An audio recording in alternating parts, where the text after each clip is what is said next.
Halo semuanya, selamat datang kembali di YouTube channel dari Unacademy Indonesia. Kali ini kita udah masuk ke lesson kita yang ke-9. Sorry, lesson kita yang ke-9 ya. Dan di lesson kita yang ke-9 ini, kita bakalan ngebahas tentang salah satu jenis teks, karena kita masih ada di course tentang genre of text. Dan lesson ke-9 ini bakalan ngebahas tentang hortatory exposition text. Nah, mungkin ada beberapa dari kalian yang masih mengernyit dan aneh gitu. Apa sih hortatory exposition? Because it doesn't seem familiar to you all. Mungkin ya, mungkin nggak familiar, mungkin juga ada yang nggak belajar tentang ini, dan mungkin juga ada yang baru pertama kali dengar tentang hortatory exposition ini. Nah, jadi sebenarnya apa sih hortatory exposition text ini? Oke, kita bakalan bahas sama-sama di lesson kita yang ke-9 ini. Oke, jadi first kita bakal ngejelasin dulu what is hortatory exposition actually. Oke, jadi hortatory exposition ini adalah salah satu jenis teks yang isinya itu menunjukkan pandangan penulis dan memengaruhi pembacanya untuk melakukan atau tidak melakukan sesuatu. Nah, jadi kita di lesson sebelumnya kan udah bahas tentang analytical exposition text. Dan di situ itu adalah salah satu jenis teks argumentatif. Dan di situ sebenarnya sih pembacanya itu, penulisnya itu cuma mau mengangkat sebuah isu, raise an issue, untuk kemudian dikomentari sama pembacanya. Tapi kalau di teks ini bukan sekedar cuma setuju atau misalkan bukan cuma sekedar memaparkan argumen penulis dan kemudian menimbulkan gitu emosi atau misalkan mengangkat kepedulian awareness dari si pembaca, tapi di sini ini tuh lebih ke dia memengaruhi juga gitu. Jadi si the writer ini try to persuade the reader. Jadi mereka itu mencoba untuk memengaruhi gitu, untuk setuju atau tidak setuju dengan pendapat tersebut dan untuk melakukan atau tidak melakukan sesuatu. Nah, jadi itu dia perbedaan dari hortatory exposition and analytical exposition. Kalau di analytical itu lebih ke kayak cuma dia memaparkan argumennya dia dan kemudian ya udah gitu, terserah reader mau setuju atau enggak, itu nanti dia bakalan bikin argumen sendiri kan si pembaca.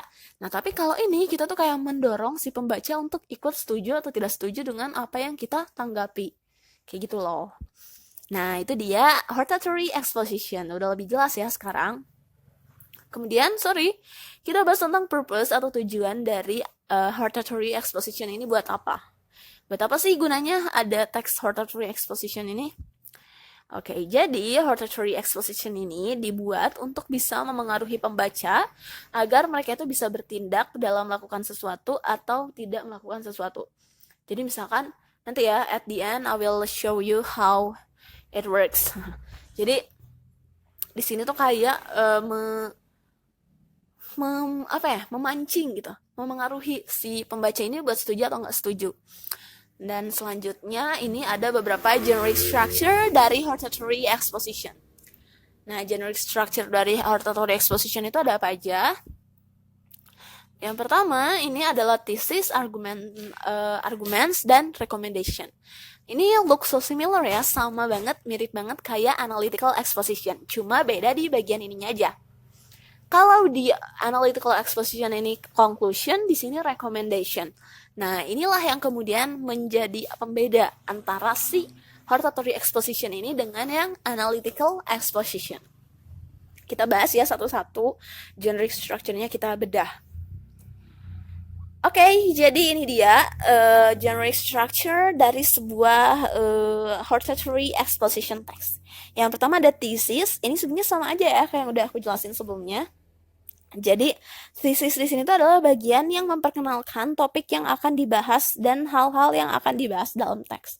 Jadi misalkan kamu itu mau ngebahas ini nih, terus kamu jabarin dulu apa sih pendapat kamu, menurut kamu itu kayak gimana, argumen kamu itu apa, setuju atau nggak setuju. Nah, kemudian di sini di argumentasi kamu memaparkan gitu apa yang udah kamu sampaikan di tesis ini, kamu perkuat lagi, kamu perbanyak lagi, dan kamu elaborasi lagi supaya pendapat kamu atau argumen kamu itu makin solid dan dianggap valid. Nah, ini dia yang jadi pembeda itu adalah adanya recommendation. Nah, kalau di sini recommendation ini adalah bagian yang berisi tentang ajakan atau rekomendasi penulis untuk pembacanya. Untuk setuju, untuk tidak setuju, untuk suka atau tidak suka. Nah, kalau di analytical exposition ini kan cuma conclusion. Kayak, oh jadi setelah misalkan kita bahas tentang isu ini, kita bisa simpulin kalau isu ini tuh terjadi di bla bla bla bla bla dan kemudian kayak gimana dan kemudian menurut saya ini tuh kayak gini gini gini. That's all gitu. Tapi kalau di sini recommendation ini lebih ke setuju atau enggak dan kemudian kita tuh mempersuade orang untuk suka atau enggak suka atau setuju atau enggak setuju gitu dengan pendapat dia tersebut. Nah, itu dia ya. Jadi misalkan ketika kita bahas tentang isu dari apa ya?